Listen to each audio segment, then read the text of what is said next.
दोस्तों, भगवान श्री कृष्ण की शिक्षा हर किसी के जीवन को नई दिशा दे सकती है। अगर आप भी इसे मानते हैं तो कमेंट में जय श्री कृष्णा लिखना ना भूलें। इस कहानी को अंत तक जरूर देखें, क्योंकि यह कहानी आपकी जिंदगी बदलने की ताकत रखती है। आइए कहानी की शुरुआत करते हैं। एक नगर में एक सेठ रहता था। उस सेठ के दो लड़के थे। बड़े लड़के का नाम था भरत और छोटे का नाम था राजेश। भरत, जो कि सेठ का बड़ा लड़का था, वह अपने छोटे भाई राजेश से अंदर ही अंदर ईर्ष्या रखता था।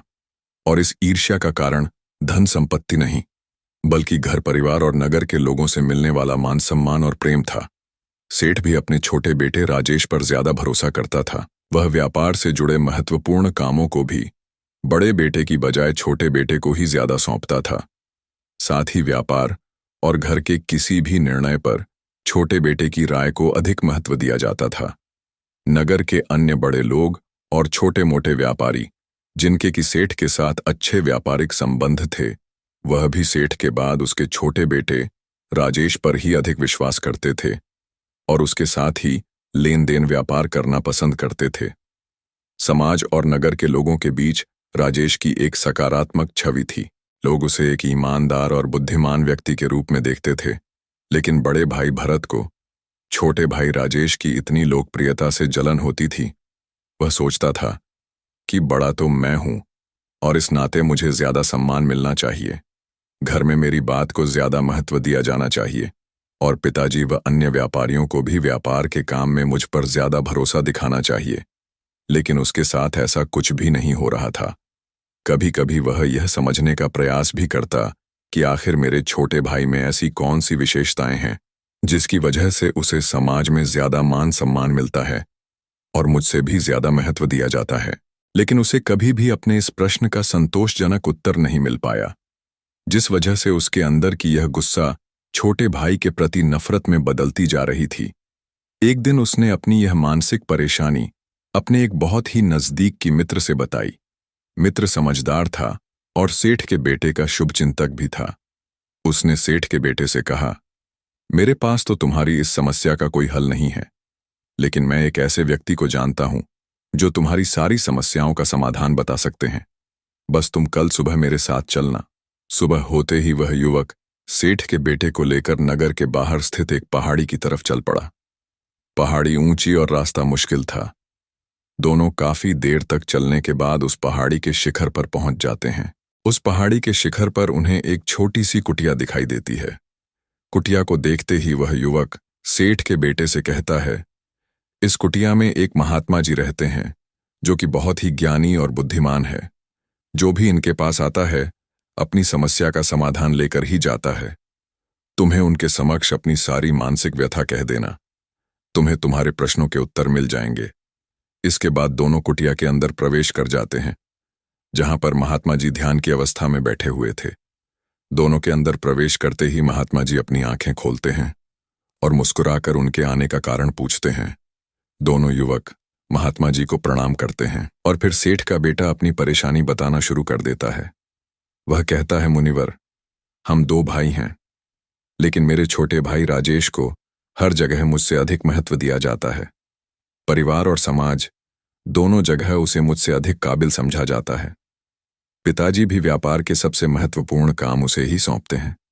वह सबकी नजरों में एक समझदार, बुद्धिमान और जिम्मेदार इंसान है, जबकि मैं एक नाकारा, और इस वजह से मुझे अपने छोटे भाई से ईर्ष्या होने लगी है। लेकिन मुझे समझ नहीं आ रहा कि मैं गलती कहाँ कर रहा हूँ। आखिर मैं भी अपने छोटे भाई की तरह समाज में मान सम्मान और इज्जत कैसे पा सकता हूँ। सेठ के बेटे की पूरी बात को ध्यान से सुनने और समझने के बाद महात्मा जी ने कहना शुरू किया, समाज में जिन लोगों को दूसरों से ज्यादा मान सम्मान और प्राथमिकता मिलती है, उनके अंदर कुछ खास विशेषताएं और आदतें होती हैं, जिसकी वजह से वह भीड़ से हटकर अपनी एक अलग पहचान बना पाते हैं। आज मैं तुम्हें 15 ऐसी बातें बताऊंगा जिन्हें अगर तुम अपनाते हो तो तुम भी लोगों के बीच अपनी एक अलग पहचान बना पाओगे और उचित मान सम्मान हासिल कर पाओगे। महात्मा जी ने कहना शुरू किया, पहली आदत, अपने समय का सदुपयोग करो। अगर तुम जानना चाहते हो कि अपनी एक अलग और शानदार पहचान कैसे बनाएं, तो आज से ही समय को बर्बाद करना छोड़ दो। हमने बहुत से ऐसे लोगों को देखा है जो अपने जीवन को इतने अनुशासन से जीते हैं कि उनकी बराबरी कर पाना मुश्किल है। यकीन मानो, हर व्यक्ति ऐसे इंसान का सम्मान करता है जो अपनी जिंदगी को अनुशासन के साथ जीता है। लेकिन अगर तुम अपने समय को यूं ही बकवासबाजी, टाल मटोल और फालतू के कामों में बर्बाद कर रहे हो तो कोई भी तुम्हें पसंद नहीं करेगा। फिर इज्जत करना तो दूर की बात, लोग तुम्हारे बारे में ताने मारेंगे और उल्टी सीधी बातें करेंगे। इसीलिए अपने खाली समय में भी कोई ऐसा काम करो जिससे तुम्हें नहीं तो कम से कम किसी दूसरे को ही लाभ हो जाए। दूसरी आदत, हर समय उपलब्ध रहना छोड़ दो। तुमने एक बात तो जरूर सुनी होगी कि किसी भी जगह बार बार जाने से या किसी के लिए तुरंत हाजिर हो जाने से आदमी अपनी इज्जत खुद कम कर लेता है। ऐसी स्थिति में लोगों के नजरों में हमारा महत्व कम हो जाता है और वे यह सोचने लगते हैं कि अरे, उसे कभी भी बुला लो या तो बुलाने की जरूरत नहीं है, वह तो अपने आप ही आ जाएगा। मतलब कि ऐसे स्थिति में कोई भी व्यक्ति हमें गंभीरता से नहीं लेता। आज के समय में लोगों को थोड़ा सा इंतजार करना बनता है, तभी वह हमारा सम्मान करते हैं। तीसरी आदत, किसी एक क्षेत्र में सफल बनो। अगर तुम किसी भी एक क्षेत्र में सफल हो जाते हो तो फिर लोग तुम्हारी अपने आप ही इज्जत करने लगेंगे, क्योंकि आज के जमाने में लोग सिर्फ सफल लोगों की ही कदर करते हैं। तुम चाहे कितने भी बुद्धिमान और ज्ञानी क्यों ना हो, लेकिन अगर तुम सफल नहीं हो, तुम्हारे पास कोई अच्छा काम या व्यापार नहीं है, तो फिर लोग तुम्हें पूछेंगे तक नहीं। इसीलिए इंसान को सबसे पहले सब कुछ भूलकर अपने काम पर ध्यान देना चाहिए, क्योंकि जैसे ही तुम सफल हो जाओगे, लोग अपने आप ही तुम्हें सम्मान देने लगेंगे। चौथी आदत, अपने जबान के पक्के बनो। समाज में बहुत ही कम लोग ऐसे होते हैं जो अपने दी हुई जबान पर खरे उतरते हैं। अगर तुम सोच रहे हो कि अपनी इज्जत कैसे बढ़ाऊं, तो खुद को ऐसा बनाओ कि लोग तुम पर तुरंत विश्वास करने के लिए तैयार हो जाएं। कहने का अर्थ यह है कि अपनी दी हुई जबान को हमेशा पूरा करो। अगर तुमने एक बार लोगों के सामने कुछ करने का वादा कर लिया तो समझो कर लिया, तुम्हें वह काम करना ही है। ऐसे में लोग व्यक्ति को बहुत ज्यादा सम्मान देते हैं, उसकी इज्जत भी करते हैं। ऐसे बनने का प्रयास करो। पांचवी आदत, बेढंग तरीके से रहने वाले व्यक्ति को लोग कभी भी उतनी इज्जत नहीं देते। जो लोग साफ सुथरे और चुस्त तंदुरुस्त होते हैं, उन्हें लोग एक अलग ही नजरिए से देखते हैं। इसीलिए सबसे पहले अपने व्यक्तित्व में सुधार लाने की कोशिश करो। हमेशा समय से नहाओ और साफ सुथरे कपड़े पहनो और दाढ़ी व बालों को अच्छे से बनाकर रखो, क्योंकि सबसे पहली चीज इंसान का दिखावा ही होता है। कोई चाहे कितना ही ज्ञानी क्यों ना हो, लेकिन अगर वह सही ढंग से और साफ सुथरा नहीं रहता है तो लोग उसे नजरअंदाज करना ही बेहतर समझते हैं और कोई भी ऐसे व्यक्ति की इज्जत नहीं करता है। छठी आदत, बेझिझक जवाब दो। आज का वह दौर है जहां कमजोर व्यक्ति को तुरंत दबाने की कोशिश की जाती है और एक बार दबने के बाद वह बार बार हम पर हावी होने लगते हैं।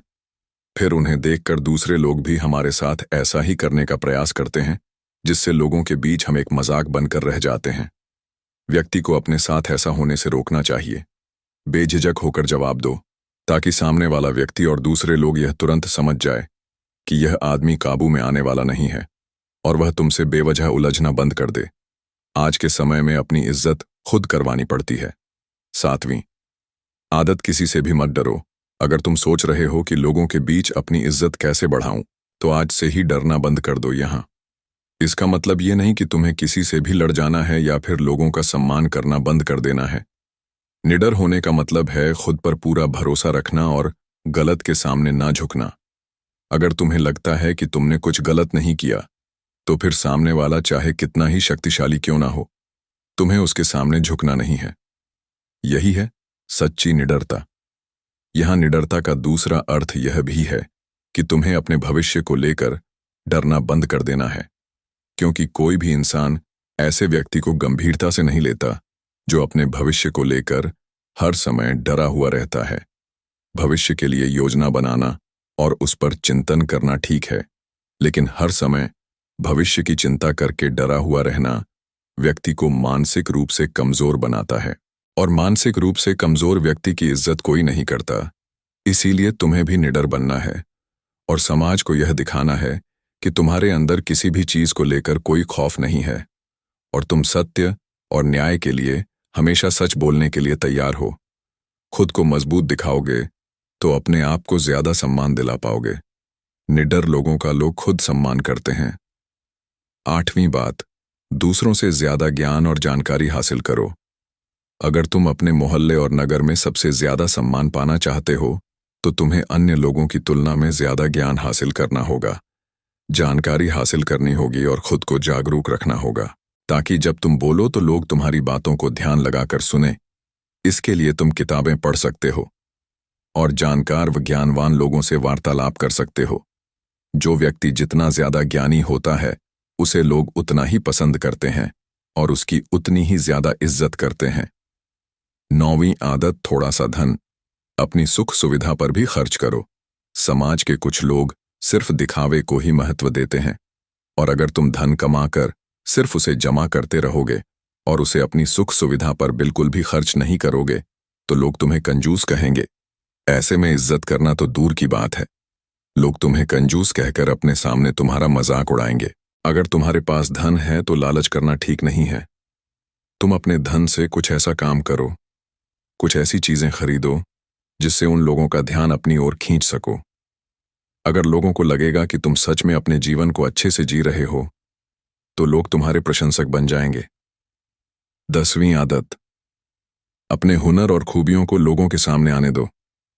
कुछ लोग वैसे तो हर समय सोचते रहेंगे कि अपनी इज्जत कैसे बढ़ाएं, लेकिन उसके लिए जो जरूरी कदम है वह नहीं उठाते। समाज में लोग इज्जत करते हैं हुनर की, काबिलियत की, अच्छे व्यवहार की, न किसी इंसान की। आज के समय में समाज में इज्जत पाने के लिए तुम्हें अपने अंदर छुपे हुनर को लोगों को दिखाना होगा, तभी तो लोग तुम्हें खास समझेंगे और तुम्हारी एक अलग पहचान बनेगी। इसीलिए तुम्हारे अंदर जितने भी अच्छे गुण और हुनर हैं उन्हें लोगों के सामने आने दो, तभी तुम्हारी इज्जत होगी। 11वीं आदत, सामाजिक कार्यों में बढ़ चढ़कर हिस्सा लो। गांव या नगर के सभी लोग हमें कब पहचानते हैं? जब हम सामाजिक कार्यों में हिस्सा लेते हैं और वहां अपने काम के दम पर अपनी उपस्थिति दर्ज करवाते हैं। समाज में अपना सम्मानजनक स्थान बनाने के लिए ऐसा करना बहुत जरूरी है। यही वह मौका होता है जब हम सभी लोगों के नजरों में आते हैं। लोग हमारे काम और व्यवहार से प्रभावित होते हैं और उनके मन में हमारे लिए इज्जत बढ़ती है। इसीलिए जब भी तुम्हें अपने गांव या नगर के लिए कोई धर्म का काम या फिर लोगों की सेवा करने का अवसर मिले तो जरूर करो, मौका मत छोड़ो। 12वीं आदत, अपनी कमजोरी किसी को मत बताओ। एक मजबूत इंसान वह होता है जो अपने दुख को खुद अकेला लेकर चलता है, लेकिन खुशियों को सबके साथ बांटता है। ऐसा इंसान वास्तव में सम्मान का हकदार होता है, क्योंकि यह एक खास गुण है जो हर व्यक्ति में नहीं होता। आजकल लोग दूसरे व्यक्ति की कमजोरी पकड़ने के ताक में लगे रहते हैं ताकि उन्हें घेरा जा सके और लोगों के बीच उनकी खिल्ली उड़ाई जा सके। तुम्हें ध्यान रखना है कि अपनी कमजोरी और गुप्त बातों को सिर्फ खुद तक ही सीमित रखो, अन्यथा लोग तुम्हारी उसी कमजोरी को निशाना बनाएंगे। 13वीं आदत, महिलाओं की इज्जत करो। समाज में महिलाओं का एक विशेष स्थान होता है। अगर तुम जानना चाहते हो कि समाज में अपनी एक सकारात्मक छवि कैसे बनाएं, तो महिलाओं का सम्मान करना सीख लो। याद रखो, महिलाओं द्वारा किया गया प्रचार बहुत ही जल्द आसपास के क्षेत्र में फैल जाता है। अगर तुम सभी महिलाओं की इज्जत करोगे तो तुम्हारे क्षेत्र में बात फैलेगी कि तुम असल में एक सम्मानित और अच्छे व्यक्ति हो। लेकिन इसके विपरीत अगर तुम महिलाओं की नजर में गिर गए तो फिर समाज में अपनी इज्जत बढ़ाने के बारे में सोचना भी मत, क्योंकि फिर यह काम लगभग असंभव हो जाएगा। 14वीं बात, कुछ अलग करके दिखाओ। खुद की इज्जत बढ़ाने के तरीके तो कई हैं, लेकिन यह वाला ऐसा तरीका है जो एक झटके में तुम्हारी पहचान को 4 चांद लगा सकता है।